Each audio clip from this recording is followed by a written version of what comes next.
Oke, halo semuanya, apa kabar teman-teman semua? Di video kali ini gue bakal menceritakan alur cerita dari film yang berjudul Hachiko. Film ini diperankan oleh Richard Gere sebagai Parker yang bersahabat dengan seekor anjing bernama Hachiko. Cerita Hachiko diangkat dari kisah nyata. Kesetiaannya terhadap tuannya menjadi daya tarik di film ini. Saking loyal dan setianya, bahkan mungkin manusia nggak mampu melakukannya. Well, sekarang kita bakal langsung aja masuk ke full alur cerita film Hachiko. Scene diawali pada sebuah kelas storytelling yang dimana setiap murid menceritakan tentang tokoh pahlawan kesukaannya. Namun seorang murid bernama Roni malah menceritakan tentang seekor anjing. Ia pun hampir ditertawakan oleh teman-teman sekelasnya. Roni memulai cerita dengan mengatakan bahwa Hachiko adalah nama dari seekor anjing milik kakeknya. Dan gak ada satupun yang mengetahui persis dari mana asalnya. Cerita pun dimulai dari sini. Scene berpindah pada sebuah desa kecil yang ada di Jepang. Seorang kakek terlihat memangku seekor anjing kecil sambil memberikan sebuah kalung pengenal di lehernya. Setelah itu, anjing kecil itu pun dimasukkan ke dalam sebuah kandang untuk segera dikirim. Entah kemana tujuannya, tapi yang pasti anjing kecil itu telah melalui perjalanan yang sangat panjang.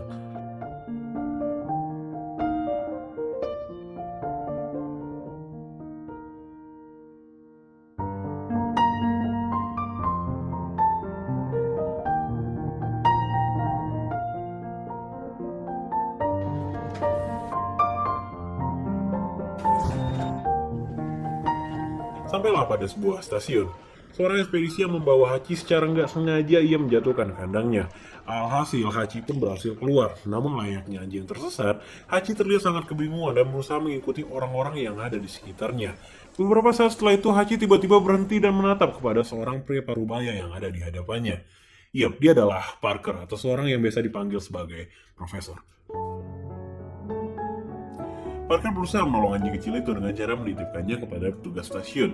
Namun sayangnya petugas tidak menerimanya dan meminta profesor itu untuk mengurus Hachi sampai ada yang mencarinya. Sesampainya di rumah, ia menempatkan Hachi di sebuah ruangan, lalu segera menemui Kate, istrinya.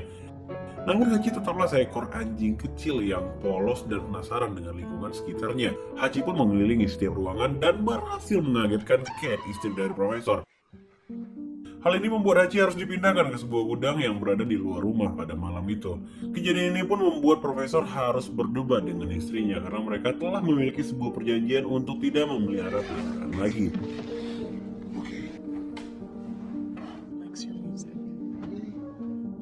Keesokan harinya, Andi, putri dari Profesor, terlihat sedang bermain dan sangat menyukai Hachi. Namun Kate langsung membantah untuk mengadopsi anjing kecil itu. Sambil berangkat ke kampus, Profesor pun membawa Hachi ke sebuah lembaga penampungan hewan untuk dititipkan. Namun sayangnya tak ada ruang satupun yang tersisa untuk Hachi. Tak menyerah sampai di sana, Profesor pun menawarkan Hachi ke beberapa temannya dan juga tak satupun yang bersedia mengadopsi Hachi. Well, sampailah di stasiun itu. Profesor kembali menanyakan tentang pemilik Hachi kepada petugas. Namun sayangnya tak ada satupun orang yang mencari anjing kecil itu. Parker membawa Hachi kepada salah satu temannya, yaitu Ken, seseorang yang bisa berbahasa Jepang. Dengan sedikit petunjuk, Ken menjelaskan tentang anjing kecil itu. Menurutnya Hachi bukanlah anjing biasa karena lahir dari keturunan spesial, yaitu Akita. Di kalungnya terdapat tulisan Hachi yang artinya adalah angka 8 dan itu adalah angka keberuntungan. Nah, profesor di sini malah langsung nawarin Hachi kepada Ken. Tanpa menjawab pertanyaan itu, Ken mengatakan bahwa profesor dan Hachi telah ditakdirkan untuk bertemu. Gak tahu siapa yang nemuin duluan, mungkin Hachi yang nemuin profesor ataupun sebaliknya. Sesampainya di rumah, Kate mengetahui bahwa Parker masih membawa anjing kecil itu pulang, bahkan memberikannya sebuah nama. Pertikaian pun kembali berlanjut. Hachi yang dilepas kembali roaming di rumah itu. Dan dengan kepolosannya, secara nggak sengaja Hachi menghancurkan miniatur karya istrinya yang telah dikerjakan selama 4 bulan. Pertikaian antara profesor dan istrinya pun semakin memburuk karena hal itu.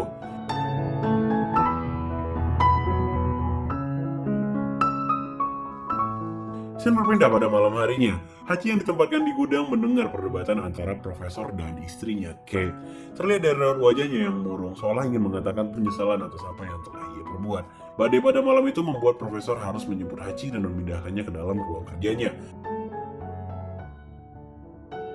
Mereka pun melakukan sedikit research tentang ras Akita ini, kemudian melanjutkan menonton televisi hingga tertidur.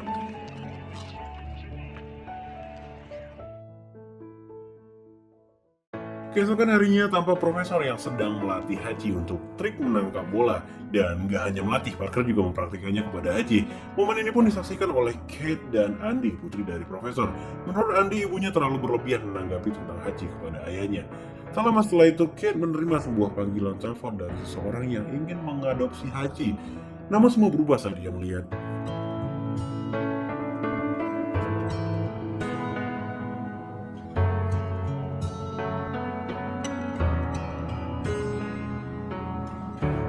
tahun-tahun pun berlalu. Hachi kini tumbuh menjadi seekor anjing yang besar dan gagah.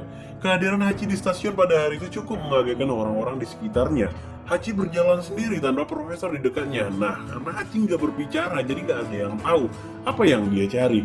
Beberapa saat kemudian, profesor keluar dari stasiun. Ia pun dikagetkan oleh kehadiran Hachi yang telah menunggunya di depan pintu stasiun itu. Momen haru ini pun disaksikan oleh semua rekan profesor yang berada di stasiun tersebut.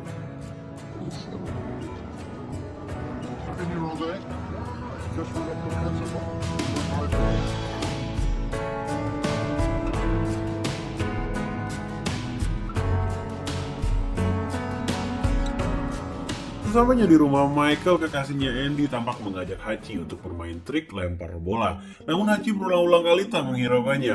Profesor mengatakan bahwa Hachi tak menyukai permainan itu. Nah, rasa penasaran profesor ini pun membawanya kembali menemui Ken. Ia menanyakan tentang keanehan yang dialami oleh Hachi. Ken menjelaskan bahwa Akita bukanlah ras yang mampu untuk menghibur orang. Akita memiliki karakter yang tak bisa dibeli ataupun ditukar dengan snack. Dan kalaupun Hachi bersedia untuk bermain trik lempar bola itu, harus ada alasan yang kuat untuk ia mau melakukannya. Well, keesokan harinya saat ingin berangkat bekerja, Profesor melihat wajah Hachi yang murung saat hendak ditinggal. Ia pun memutuskan untuk membawanya sampai ke stasiun. Nah, sebelum memasuki pintu stasiun itu, Profesor berbicara kepada Hachi dan memintanya untuk segera pulang ke rumah. Dan Hachi pun langsung mengikuti perintah itu. Hal ini tentu membuat kaget orang-orang yang ada di sekitarnya, karena Profesor seolah bisa berbicara kepada seekor anjing. Nah, sepulangnya dari kantor, saat masih berada di dalam kereta, Profesor nggak sengaja ngelihat Hachi yang telah duduk nungguin dia di depan pintu stasiun itu. Yap, kali ini Profesor siap untuk menyambut Hachi yang telah menunggunya. Kebiasaan ini pun berlangsung bertahun-tahun dimulai sejak hari itu. Putri dari Profesor pun kini telah menikah, namun kebiasaan itu masih terus berlanjut. Beberapa rekannya pun sempat menanyakan bagaimana cara ia melatih Hachi untuk bisa menjemputnya setiap hari. Pada hari itu, Andy datang ke rumah orang tuanya untuk memberitahu tentang kehamilannya. Semua orang tentu bahagia mendengar kabar ini, namun Hachi yang biasanya selalu ekspresif tak terlihat begitu bahagia sejak hari itu. Pada malam harinya, Profesor dan Kate, istrinya, terlihat memiliki obrolan yang sangat dalam dan menunjukkan kebahagiaannya satu sama lain. Hachi mendengar suara kebahagiaan itu dari kandangnya, namun Hachi masih menunjukkan wajah yang murung tanpa alasan yang jelas. Pada pagi harinya, Hachi menunjukkan sebuah sikap yang tak biasa kepada Profesor. Ia keluar dari kandang namun tak mengikuti tuannya itu. Saat dipanggil, Hachi malah menggonggong dan menjauh dari Profesor saat didekati. Hal ini tentu membuat Profesor dan istrinya kebingungan. Profesor berusaha membujuk Hachi, namun karena Hachi yang gak berbicara jelas, mereka gak mengetahui apa keinginan Hachi. Profesor pun berusaha memanggil Hachi beberapa kali, namun Hachi tak mengikutinya. Karena harus segera pergi bekerja, Profesor pun memutuskan untuk meninggalkan Hachi. Sesaat setelah ditinggalkan, Hachi langsung masuk ke dalam kandangnya dan mengambil sebuah bola. Kemudian ia langsung berlari keluar. Ken yang melihat dari jendela hanya diam dan kebingungan melihat tingkah Hachi. Di sisi lain terlihat Profesor sudah berada di stasiun. Namun beberapa saat sebelum ia menutup pintu stasiun itu, tiba-tiba Hachi datang dengan bola di mulutnya. Dengan perasaan bahagia, Profesor menganggap Hachi ingin bermain trik lempar bola. Profesor mengambil bola itu dan melemparkannya. Hachi pun mengejar dan mengembalikan bola itu. Hal ini tentu membuat Profesor sangat bahagia, mengingat ini adalah kali pertamanya Hachi mau melakukan trik itu.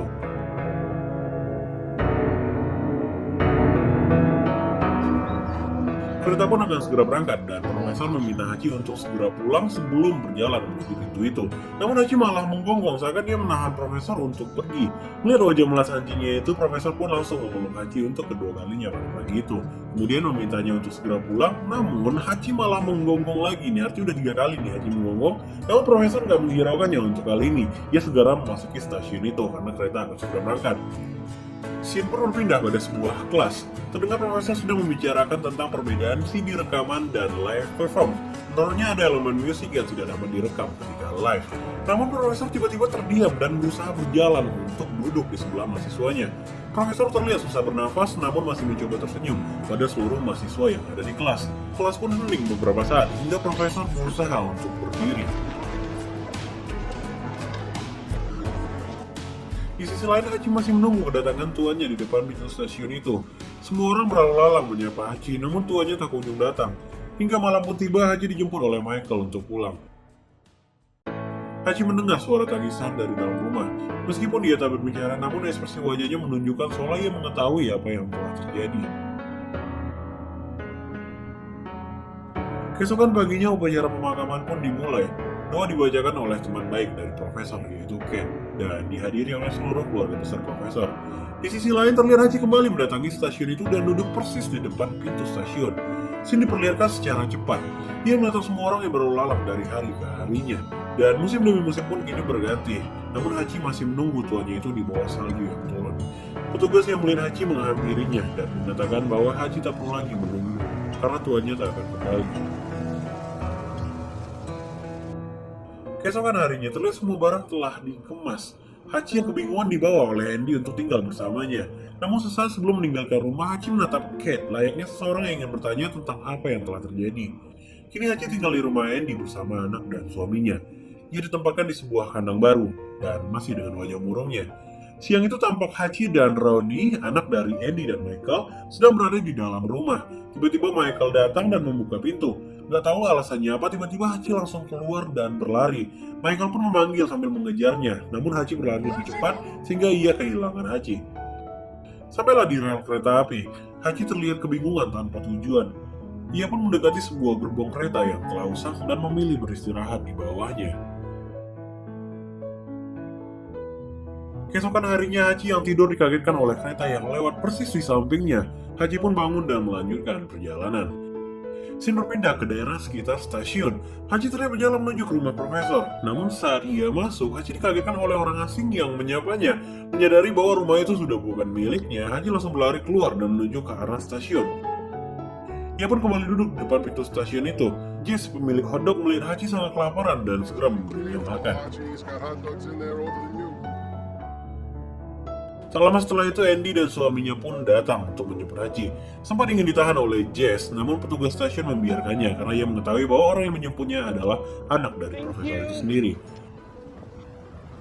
Hari-hari pun berlalu, Hachi masih terlihat sedih dengan penantiannya. Tiba-tiba ia berdiri mendengar sebuah suara kereta, seolah-olah hal itu mengingatkannya akan kedatangan profesor.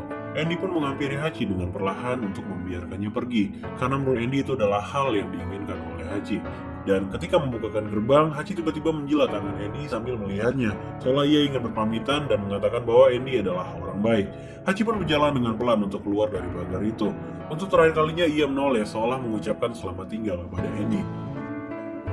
Sampailah ia di stasiun. Hari itu hujan turun dengan lebat, namun Hachi memutuskan untuk tetap menunggu tuannya di depan pintu itu. Hari-hari pun berlalu, di momen ini terlihat keseharian Hachi. Ia menunggu kedatangan profesor dari pagi hingga malam hari dan kembali ke bawah gerbong kereta usang untuk tidur. Semua orang di kota itu terlihat menyayanginya dan selalu memberikan makan dan kasih sayang.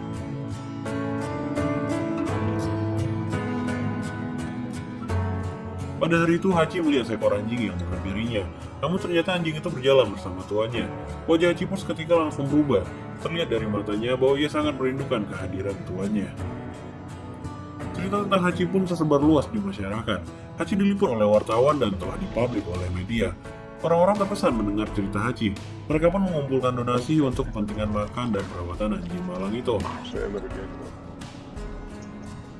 Berita ini terbaca oleh Ken, sahabat baik profesor. Ia pun memutuskan untuk menemui Hachi pada hari itu. Sesampainya di stasiun itu, Ken sedikit bercerita kepada Hachi bahwa kita memiliki kerinduan yang sama, yaitu Profesor Parker. Wajah dan mata Hachi menambah kesedihan di momen ini. Ia layaknya seorang manusia yang sedang mendengarkan perkataan Ken. Di akhir kalimat, Ken mengatakan bahwa temannya Parker tidak akan kembali, tapi ia sangat menghargai keputusan Hachi apabila ia ingin tetap menunggu.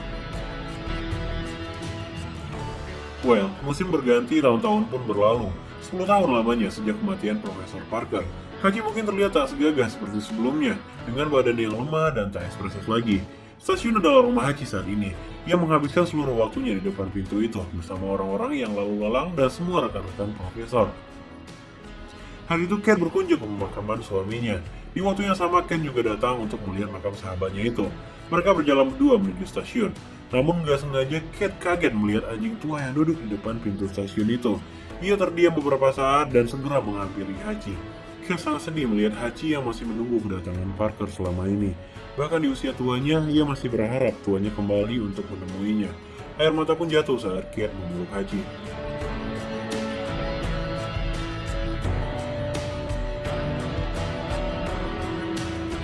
Scene berpindah ke rumah Andy. Ronnie kini telah tumbuh besar. Neneknya Kate terlihat sedang menceritakan tentang kisah antara Hachi dan kakeknya Parker. Ia mengatakan bahwa sebenarnya bukan Parker lah yang menemukan Hachi, melainkan Hachi yang menemukannya.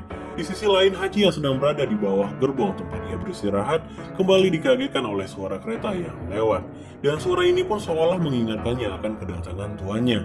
Hachi pun langsung bangun dan berjalan menuju ke stasiun pada malam itu. Ia duduk dan kembali menatapi pintu stasiun di bawah rintik salju yang turun. Hachi memejamkan mata secara perlahan dan mengingat semua kenangan antara ia dan tuannya, Profesor Parker.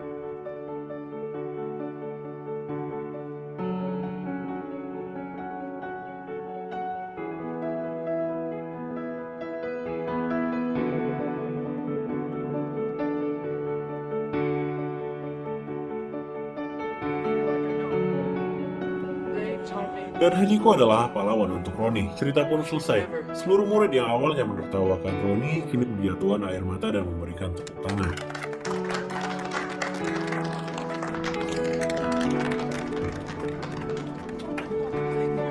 Well, sedikit gue ceritain, Hachiko yang asli lahir di Jepang tahun 1923, sedangkan Profesor meninggal di tahun 1925. Jadi, Hachiko menghabiskan waktu bersama dengan tuanya kurang lebih selama 2 tahun.